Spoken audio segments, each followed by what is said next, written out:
Hi, and welcome to the How to Live in Denmark podcast. I'm Kay Zander Mellish. There's a postcard you can buy at souvenir shops called The Perfect European. You've probably seen it somewhere.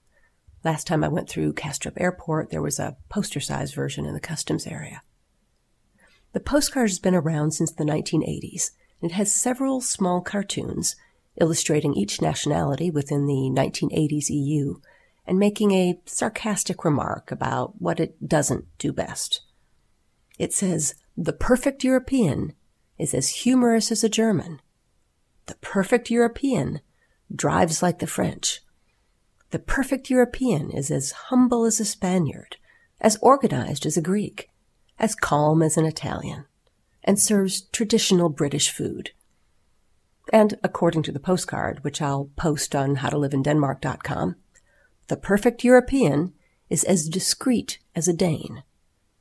The little cartoon shows a blonde Danish man opening his raincoat to show off a lot of pictures of naked ladies. Now, what's that about, you might ask? Denmark was the first country in the world to legalize pornography in 1969. And for a while after that, it was the world's leading exporter of pornography. There was also a flourishing red light district in Copenhagen.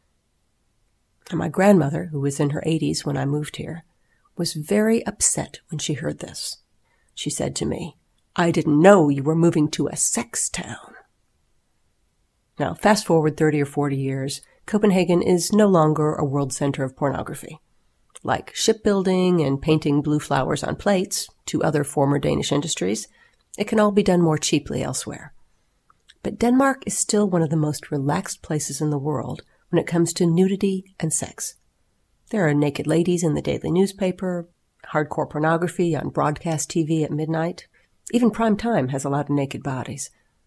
At Danish swimming halls, everyone of the same gender showers nude out in the open. No towels, no partitions.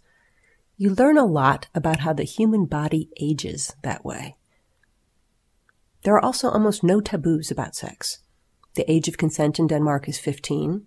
It's common for parents of teenage children to let boyfriends or girlfriends stay overnight.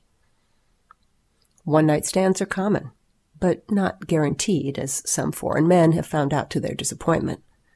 But people don't look down on women or men who are sexually active. Being gay in Denmark is no big thing. In fact, it's so accepted that there's not really a gay community. There's no big repression for people to unite against.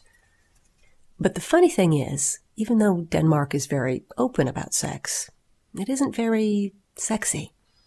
Everything's so accepted, so out in the open, so practical. There's none of that frisson of naughtiness, that sort of, oh, we shouldn't be doing this, but we are. So to get that romance, to get that pounding feeling of passion and raunchiness in a sexual culture where everything's allowed, Danes have one outlet. They cheat. They cheat on their partners. Now, whether it's more or less than any other country, I don't know. But Denmark is a society built on trust. So cheating on your partner is a way to possibly make your entire life fall apart. I stopped going to Danish movies for a while because there was a period in which every single one was about infidelity. Someone cheated on someone, there was an hour of deep discussion about their relationship, and then they broke up at the end. Roll credits. Look, infidelity creates a lot of hurt feelings. But the fact is, modern Denmark is a society where you're protected in many ways. There's not much crime, not much violence, very little homelessness or hunger. You're protected from unemployment by the Danish safety net. You're protected from poor health by the public health service. People in Denmark live practical, sensible, safe lives. One of the few ways you can throw caution to the wind and really take a risk is to cheat on your partner. And that's the How to Live in Denmark podcast for this week. This week's podcast is sponsored by the KXM Group. Check out our top 10 mistakes Danes make in English at kxmgroup.dk. Music arranged by George Garvis. See you next week.